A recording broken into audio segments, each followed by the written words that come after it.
নমস্কার। আতঙ্কের রুদ্রগড়ের পরবর্তী পর্ব আজকে শোনাব। ঘরের ভেতরে শুয়ে থাকা আবির সবার কথা শুনতে পাচ্ছে। সে অসহায়, কথা বলতে পারছে না, ছটফট করছে। তার মন চিৎকার করে আধ্যাকে বলতে চাইছে, আমাদের কাছে তুই শুধু মেয়ে নোস, তুই আমাদের জীবনের আশীর্বাদ। আমরা তোর আসল বাবা মা না হলেও নিজের সন্তানের মতো তোকে মানুষ করেছি। কখনো আমাদের মনে হয়নি তোর সাথে আমাদের রক্তের সম্পর্ক নেই। এদিকে নন্দিনী কাঁদতে কাঁদতে আধ্যাকে বলল, জন্ম না দিলে কি মা হওয়া যায় না বল? আধ্যার গলা যেন আরও ভারী হয়ে এলো। সে ধীর কণ্ঠে বলল, তাহলে কারা আমার জন্মদাতা ও জন্মদাত্রী? নন্দিনী দীর্ঘশ্বাস ফেলে বলল, জানি না। আধ্যা জিজ্ঞাসা করল, তাহলে আমাকে তোমরা কোথা থেকে পেলে? নন্দিনী স্মৃতির গহীনে হারিয়ে গেল। সে বলল, সন্তানহীনতায় আমরা দুজনেই তখন বিধ্বস্ত। ডাক্তার, মন্দির, মানত সব কিছু করেও কিচ্ছু হচ্ছিল না। চারদিকে কথা রটেছিল আমি নাকি বাজা। এমন সময় আমরা সন্তোষপুরে থাকতাম। তখন আমাদের বাড়িতে কাজ করত পারুল মাসি। মাসি জানতো আমাদের দুঃখের কথা। সে 19 বছর আগের কথা। তখন আবিরের বদলির আদেশ এসেছিল দ্বারবাসিনীতে। আমরা যখন সকালে সন্তোষপুর ছাড়ার প্রস্তুতি নিচ্ছিলাম, তখন পারুল মাসি হন্তদন্ত হয়ে ছুটে এসেছিল আমাদের কাছে। তার শাড়ির আঁচলের তলায় একটা কিছু ছিল। মাসি আঁচলটা সরিয়ে দেখিয়েছিল একটা শিশু। মাসি বলেছিল, একে তোমরা সাথে করে নিয়ে যাও। আজ থেকে এ তোমাদের সন্তান, তোমাদের পরিচয়ই বড় হবে। আমরা অবাক হয়ে বলেছিলাম, শিশুটির বাবা মা কে? কোথা থেকে এনেছো একে? মাসি বলেছিল, তার বাড়ির নদীর একেবারে পাশে। ভোর রাতে নদীর ধারে বাচ্চার কান্নার আওয়াজ শুনে সে ঘর থেকে বাইরে বেরিয়ে নদীর কূলে এসে দেখেছিল একটা বড় মাটির হাঁড়ি জলের ধারে শ্যাওলায় আটকে গেছে। হাঁড়ির ভেতর থেকেই আওয়াজ আসছিল। পারুল মাসি হাঁড়িটা টেনে নিয়ে দেখেছিল একটা সদ্যজাত শিশু। তার নাভিও তখন কাটা হয়নি। পারুল মাসি শিশুটিকে হাঁড়ি থেকে বের করে নিজের ঘরে নিয়ে গিয়েছিল। মাসি খুব গরিব মানুষ, একা থাকতো। সে শিশুটিকে মানুষ করার সাহস পাচ্ছিল না, তাই আমাদের কথা মনে পড়েছিল তার। মাসি জানতো আমরা সকালে দ্বারবাসিনী চলে যাব, তাই বাচ্চাটিকে নিয়ে আমাদের দেওয়ার জন্য তাড়াতাড়ি ছুটে এসেছিল। মাসির মনে হয়েছিল আমরা শিশুটিকে নিজের সন্তানের মতো মানুষ করতে পারবো। নন্দিনী এবার আবেগঘন কণ্ঠে বলল, সেই শিশুই তুই আধ্যা। তুই আমাদের ভগবানের দান। আমরা তোকে পেয়ে সব দুঃখ ভুলে গিয়েছিলাম। আমরা সবাইকে জানিয়েছিলাম তুই আমার পেটের সন্তান। কেবল কেতকীরাই জানে সত্যিটা।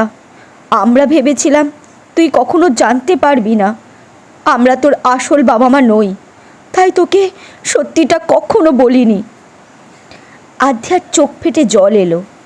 এতদিনে সে বুঝল কেন অনিলদা তাকে পছন্দ করে না। তবে সে আরও জানতে চাইল, পারুল মাসির বাড়ি কি সন্তোষপুরেই ছিল? হ্যাঁ। তখন ওনার বয়স কত ছিল? ওই 50-এর কাছাকাছি। অনিল হঠাৎ প্রবল রাগে আধ্যার সামনে এসে দাঁড়ালো। তার চোখে তীব্র ঘৃণার ঝলক। কোনো কিছু না ভেবে গলার শিরা ফুলিয়ে চিৎকার করে বলল, এখনো এখানে রয়েছিস? বেরিয়ে যা আমাদের বাড়ি থেকে। আর কখনো পা দিস না এখানে। তোর জন্যই আজ এত অশান্তি। তার কথাগুলো ক্রমেই আরও কঠোর হয়ে উঠল। অনিল আরও বলল, তুই নিশ্চয়ই তোর মায়ের অবৈধ সন্তান, তাই তোর রাতের অন্ধকারে হাঁড়িতে করে নদীর জলে ভাসিয়ে তোকে ফেলে দিয়েছিল। এই নির্মম কথাগুলো শুনে আধ্যা স্তব্ধ হয়ে গেল। তার ভেতর ঝড় বয়ে যাচ্ছে, অথচ সে কোনো উত্তর দিতে পারছে না। অনিলের প্রতিটা শব্দ তীরের মতো বুকে বিঁধল তার। সে থমকে দাঁড়ালো, ভাবল তার অস্তিত্বটাই প্রশ্নবিদ্ধ। মনে হলো পৃথিবীর সমস্ত আলো যেন মুহূর্তে নিভে গেল। মনের গভীরে হতাশা, অপমান আর কষ্টের ভার নিয়ে সে নিঃশব্দে দাঁড়িয়ে রইল। অনিল এবার ঘুরে নন্দিনীর দিকে তাকালো। তার চোখে আগুন জ্বলে উঠেছে। সে কড়া গলায় নন্দিনীকে বলল, মাসি, ওকে এক্ষুনি এই বাড়ি থেকে বেরোতে বলো। ওর জন্যই আমরা বারবার বিপদে পড়ছি। মেসোমশাইয়ের এই অবস্থার জন্য আধ্যাই দায়ী। কলির কি হয়েছিল তা তো তোমার মনে আছে। কে জানে আধ্যার জন্য ভবিষ্যতে আর কি কি অঘটন ঘটবে। আধ্যা ওর জন্মদাত্রী মায়ের মতো একটা চরিত্রহীন মেয়ে। তাই তো রাতে দেবু আর বিপ্রের সাথে ফষ্টি নষ্টি করে বেড়ায়। ও কখন কি কাণ্ড ঘটিয়ে আমাদের সবার মুখে চুনকানি লাগাবে তার কোনো ঠিক নেই। অনিলের এই তীব্র অপমান সহ্য করতে না পেরে আধ্যা এবার রাগে ফেটে পড়ল। ঝাঝালো কণ্ঠে বলল, মুখে লাগাম দাও দাদা, আমি তোমাদের। তার কথা শেষ হওয়ার আগেই নন্দিনী ব্যথায় কুঁকড়ে উঠল। চোখ ভরে জল এলো তার। শোকে দুঃখে ভাঙা গলায় বলল, চুপ কর, আমাদের কথা শুনিস না যখন তখন চলে যা আধ্যা। এত অপমান শুনেও এখানে কেন থাকছিস? কথা শেষ করেই নন্দিনী দৌড়ে ঘরে ঢুকে পড়ল। সে আবিরের বুকের উপর আছড়ে পড়ে মুখ লুকিয়ে কান্নায় ভেঙে পড়ল। তার চোখের জলে আবিরের বুক ভিজে যাচ্ছে। আবিরেরও দু চোখ বেয়ে জলের ধারা নামছে। আবির কিছু বলার চেষ্টা করলেও তার মুখ থেকে কোনো শব্দ বেরোলো না। ঘর ভর্তি শোকের ভার যেন ক্রমেই আরও ভারী হয়ে উঠল। আধ্যা স্তব্ধ হয়ে দাঁড়িয়ে রইল। চোখের জল ঝরে পড়ে যেন তার পুরো পৃথিবীটাই ভেঙে গেল। কয়েক মুহূর্ত আগেও মা বাবার স্নেহের ছায়ায় ছিল সে, আর এখন সত্যিটা জেনে তার হৃদয় ক্ষতবিক্ষত হচ্ছে। মনের যন্ত্রণা সহ্য করতে না পেরে সে বলল, চলে যাচ্ছি, আর এখানে থাকবো না তোমাদের সঙ্গে। এই কথা বলেই সে ঘর থেকে বেরিয়ে যাওয়ার জন্য সবে দুপা বাড়ালো, স্থির করলো সন্তোষপুরে গিয়ে পারুলের সঙ্গে দেখা করবে, নিজের আসল বাবা মাকে খুঁজে বের করবে। ততক্ষণে কলি তার হাত ধরে বলল, রাত হয়ে গেছে দিদি, যেও না। কেতকী, লাবণী, সমিতাও তাকে বারণ করলো, কিন্তু আধ্যা কারোর কথা না শুনে কলিকে হাতটা সরিয়ে মনের দুঃখে বাড়ি ছেড়ে বেরিয়ে গেল। আধ্যা দ্রুত পা ফেলে নির্জন রাস্তা দিয়ে হেঁটে চলল। তার দু চোখ দিয়ে অশ্রু ঝরছে, কিন্তু সে থেমে থাকার নামগন্ধও করছে না। আশেপাশে নীরবতা ছড়িয়ে আছে। অন্যদিকে নীনা আর কলাবতী গভীর চিন্তায় মগ্ন। তারা জানে যদি আধ্যা রুদ্রগড় পেরিয়ে যায় তাহলে হাড়ের তলোয়ার খুঁজে পাওয়া যাবে না, আর তলোয়ার না পেলে তান্ত্রিকের মনোবাসনা অপূর্ণই থেকে যাবে। তান্ত্রিক তাদের ওপর ভয়ানক রেগে যাবেন। তাই আধ্যাকে আটকে দেওয়ার উদ্দেশ্যে তারা রাস্তার সমস্ত লাইট নিভিয়ে দিল। চারপাশ অন্ধকারে ঢেকে গেলেও আধ্যা নির্ভীকভাবে এগিয়ে চলল। তখনই নীনা একজন বৃদ্ধার রূপ ধরে তার সামনে এসে দাঁড়ালো। মমতার স্বরে বলল, কোথায় যাচ্ছ মা? ফিরে যাও, তোমার মা বাবা তোমার জন্য কাঁদছে যে। নীনার কথা শুনে মুহূর্তের জন্য আধ্যার মন নরম হয়ে গেল। সে থেমে দাঁড়ালো, কিন্তু পরক্ষণেই তার মনে পড়ল মায়ের সেই কঠোর বাক্য, চলে যা, আমাদের একটু শান্তিতে থাকতে দে। আধ্যা তার চোখের জল মুছে আবার হাঁটা শুরু করলো। নীনা তাকে থামানোর জন্য হাত বাড়ালো, কিন্তু তাকে ছুঁতে পারল না। আধ্যার শরীরে যেন এক অলৌকিক সুরক্ষা বলয় রয়েছে। এবার পিশাচিনী আধ্যাকে মেরে ফেলার চেষ্টা করলো। সে একটা বড় গাছের মোটা ডাল ভেঙে সরাসরি আধ্যার মাথার ওপর ফেলল। নীনা আর কলাবতী তা দেখে চুপচাপ দাঁড়িয়ে রইল, কারণ তান্ত্রিক তাদের স্পষ্টভাবে বলেছিল পিশাচিনীর কাজে বাধা না দিতে। কিন্তু আশ্চর্যজনকভাবে সেই ভারী মোটা ডালটি আধ্যার ঠিক পিছনে পড়ল। আধ্যার শরীর ছুঁতেও পারল না। আধ্যা একবারও পিছন ফিরে না তাকিয়ে সোজা হাঁটতে লাগলো। সে দৃঢ় পদে রুদ্রগড়ের সীমান্তের দিকে এগিয়ে চলল। নীনা আর কলাবতী জানে হাড়ের তলোয়ার পেতে হলে আধ্যাকে থামানো ছাড়া তাদের আর কোনো উপায় নেই। কিন্তু কৌশল কি হবে? তারা দুজনে মিলে এক নতুন পরিকল্পনা আঁটল। নীনা আর কলাবতী নিজেদের রূপ বদলে এক বিশাল বটবৃক্ষের আকৃতি ধারণ করল। গাছটির শাখা প্রশাখা বিষাক্ত ঝাঁটার মতো বেরিয়ে আধ্যার পথ পুরোপুরি আটকে দিল। শাখাগুলি যেন আধ্যাকে গিলে ফেলতে চাইছে। আধ্যা জানে না যে তার প্রতিটা পদক্ষেপ নজরে রাখার জন্য শক্তিশালী পেতনি নীনা আর কলাবতীকে তান্ত্রিক তার পিছনে লাগিয়েছেন। তারাই এই কাজটা করছেন। তাই সে ভাবল পিশাচিনী আর তার অনুগত ভূতপেত্রীদের দিয়ে কোনো খেলা খেলছে। আধ্যার মন রয়েছে অটুট। সে দৃঢ় স্বরে বলল, তোমরা যতই বাধা দাও না কেন, আমি থামব না। আমি রুদ্রগড় থেকে বেরোবই। এই বলেই সে সাহসিকতার সঙ্গে এগিয়ে চলল। ঠিক তখনই অদৃশ্য এক শক্তি যেন নীনা আর কলাবতীকে পথ ছাড়তে বাধ্য করল। কিন্তু নীনা আর কলাবতী সহজে হার মানার মতো নয়।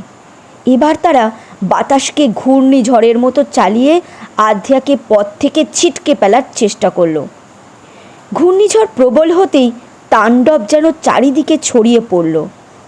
তবু আধ্যা টলল না। তার মনের দৃঢ়তা আর আত্মবিশ্বাস তাকে শক্তি জুগিয়ে যাচ্ছে। সে নির্ভীকভাবে সেই ঘূর্ণিঝড়ের মধ্য দিয়ে এগিয়ে চলল। ঝড়ের প্রচণ্ড তাণ্ডবও তাকে টলাতে পারল না। তারা এবার আধ্যার সামনে একটি বিভ্রম তৈরি করলো। তারা রাস্তার মাঝখানে এক বিশাল আগুনের গর্ত সৃষ্টি করলো, যেন আধ্যা ভেবে নেয় সামনে এগোনো অসম্ভব। কিন্তু আধ্যা নিজের সাহস আর বিশ্বাসকে অবলম্বন করে সেই বিভ্রমকে উপেক্ষা করে পথ চলা অব্যাহত রাখল। আগুনের গর্তটি আচমকা মিলিয়ে গেল। কলাবতী এবার নন্দিনীর আকৃতি ধারণ করে তাকে পিছন থেকে আর্তনাদ শোনালো। এক হৃদয় বিদারক কণ্ঠে সে কাঁদতে কাঁদতে বলল, আধ্যা, আমাদের ছেড়ে যাস না মা। তুই গেলে আমরা বাঁচব না। তুই ফিরলে আমরা সবাই মিলে তোর জন্মদাতা আর জন্মদাত্রী বাবা মাকে খুঁজে বের করব। এই আকুতি শুনে আধ্যা চমকে উঠল। তার পায়ের গতি থেমে গেল। সে পিছন ফিরে তাকালো। দেখল তার মা নন্দিনী দাঁড়িয়ে কাঁদছে। এই দৃশ্য দেখে আধ্যা মুহূর্তের জন্য দুর্বল হয়ে পড়ল। তার হৃদয় দোটানায় পড়ে গেল। তবে পরক্ষণেই তার মনে সন্দেহ জাগল।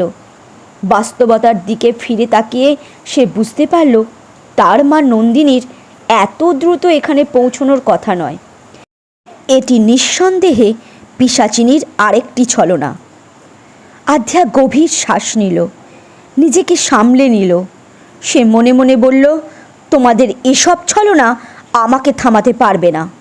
এরপর দৃঢ় পায়ে সে তার যাত্রা অব্যাহত রাখল। পেছনে আর একবারও ফিরে তাকালো না। কলাবতী হতবাক হয়ে গেল, কারণ তার চাতুর্য এবং বিভ্রম আধ্যার সাহসের সামনে ভেঙে পড়ল। নীনা আর কলাবতীর আধ্যাকে আটকানোর সমস্ত প্রচেষ্টা বিফল হয়ে গেল। আধ্যার একাগ্রতাই যেন তাকে অজেয় করে তুলল।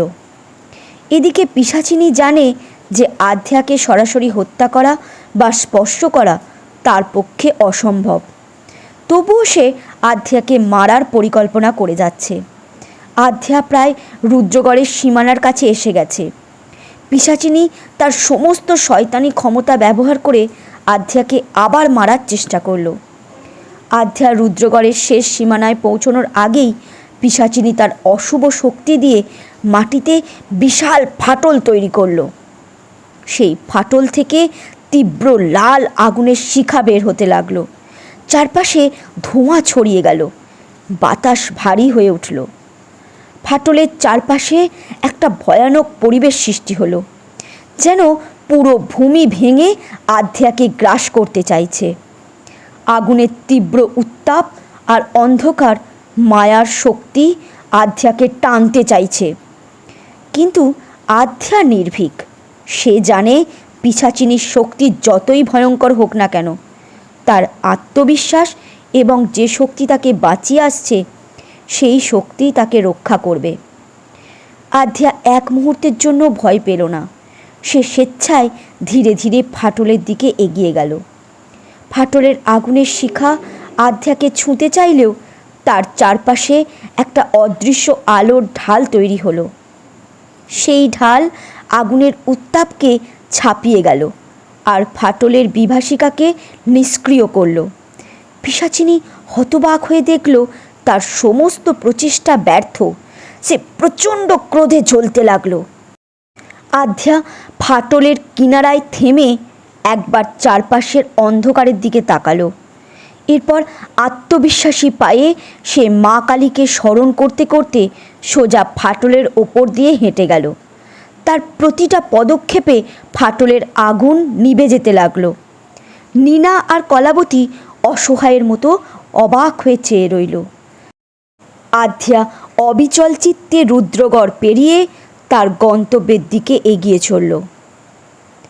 নীনা আর কলাবতী পরাজিত হয়ে তান্ত্রিকের কাছে ফিরে গেল। তান্ত্রিক সব শুনে প্রচণ্ড ক্রোধে ফেটে পড়লেন। গম্ভীর কণ্ঠে তিনি চিৎকার করে বললেন, আধ্যার সম্পর্কে বলার সময় অনিলের মুখটা আটকে ধরলি না কেন? আর আগে এসে আমাকে সব কথা বললি না কেন? এত বড় ভুল করলি কিভাবে? কলাবতী নিচু গলায় উত্তর দিল, আমরা আধ্যাকে আটকানোর অনেক চেষ্টা করেছি, কিন্তু তার সঙ্গে থাকা ঐশ্বরিক শক্তি এতটাই প্রবল যে কোনোভাবেই তাকে আমরা থামাতে পারিনি। তান্ত্রিক আরও ক্ষুব্ধ হয়ে বললেন, আধ্যাকে একলা ফেলে রেখে দুজনে একসঙ্গে চলে আসলি কেন? ওর সাথে তোদের মধ্যে একজনকে তো রাখতে পারতিস। নীনা অপরাধ বোধ নিয়ে বলল, ভুল হয়ে গেছে তান্ত্রিক। তান্ত্রিক শীতল কিন্তু ভয়ঙ্কর স্বরে বললেন, আর কোনো ভুল চলবে না। যা, আবার ফিরে যা, ওর পিছনে দেখ আধ্যা কোথায় যাচ্ছে, কি করছে। রুদ্রগড়ের বাইরে গিয়ে ও তলোয়ার পেল কি না সেটাও লক্ষ্য রাখবি। কখনো ওর পাশ থেকে নড়বি না। তোদের একজন ওর পাশে থাকবি, আর একজন আগের মতো এসে আমাকে সব খবর দিবি। এবার থেকে কোনো ভুল সহ্য করব না। দুজনই একসঙ্গে মাথা নিচু করে বলল, যথা আজ্ঞা তান্ত্রিক। এরপর নীনা আর কলাবতী এক মুহূর্ত দেরি না করে অদৃশ্য হয়ে গেল। আধ্যার পিছু নিতে তারা ছুটল। আধ্যা বাস স্ট্যান্ডে এসে দাঁড়ালো। তার চোখে মুখে ক্লান্তি আর হতাশার ছাপ। সে জানে না সন্তোষপুর কোথায়, কিভাবে সেখানে পৌঁছতে হবে। তার সঙ্গে কোনো ফোনও নেই যে সার্চ করে সে দেখে নেবে। এমন সময় তার চোখে পড়ল একজন লোক পাশে এসে দাঁড়িয়ে আছে। সে লোকটির দিকে এগিয়ে গিয়ে জিজ্ঞাসা করল, সন্তোষপুর কোথায় জানেন? লোকটি একবার আধ্যার দিকে ভালো করে তাকালো। আধ্যার উস্কো খুস্কো চুল, কেঁদে লাল হয়ে যাওয়া চোখ আর বিধ্বস্ত চেহারা দেখে লোকটি বলল, তোমার কি হয়েছে? এভাবে কেন তুমি? আধ্যা তার প্রশ্নের উত্তর না দিয়ে দৃঢ় কণ্ঠে বলল, সন্তোষপুর কোথায় জানলে প্লিজ বলুন, কিভাবে যাব? ওখানে যাওয়া আমার খুব দরকার। লোকটি একটু অবাক হলেও শান্তভাবে বলল, এখান থেকে সন্তোষপুরে বাস পাবে না। 2 কিলোমিটার দূরে বসন্তনগর যেতে হবে, সেখান থেকে বাস পাবে। তবে রাত 9টায় শেষ বাস যায়। আধ্যা দ্রুত জিজ্ঞাসা করল, বসন্তনগর কোন রাস্তা দিয়ে যাব? লোকটি তাকে পথ দেখিয়ে দিল। লোকটির দেখানো পথ ধরে আধ্যা ছুটতে শুরু করলো। তার মাথায় একটাই চিন্তা, যেভাবেই হোক শেষ বাস ধরতে হবে। ক্লান্তি উপেক্ষা করে সে বসন্তনগরে পৌঁছলো। ঠিক তখনই একটি বাস ছাড়তে শুরু করেছে। আধ্যা দৌড়ে বাসের দরজায় ঝুলে থাকা কন্ডাক্টরের কাছে গিয়ে বলল, দাদা, এই বাস কি সন্তোষপুরে যাবে? কন্ডাক্টর বলল, হ্যাঁ যাবে, তাড়াতাড়ি উঠুন। এই কথা বলে সে বাসের গায়ে হাত দিয়ে থাবা মেরে ড্রাইভারকে বাস থামাতে বলল। বাস থামল আর আধ্যা তাড়াতাড়ি বাসে উঠে পড়ল। ভেতরে তাকিয়ে সে দেখল একেবারে পিছনের কোণে একটি সিট খালি। সে গিয়ে ধপ করে সেই সিটে বসে পড়ল। অবশেষে সন্তোষপুরে যাওয়ার পথে সে রওনা হলো, মনের ভেতর আশা আর অজানা উত্তেজনায় এক মিশ্র অনুভূতি নিয়ে। আজকে শুনলেন আতঙ্কের রুদ্রগড়ের 37 ও 38 পর্ব। পরবর্তী পর্ব খুব শীঘ্রই চলে আসবে। ধন্যবাদ।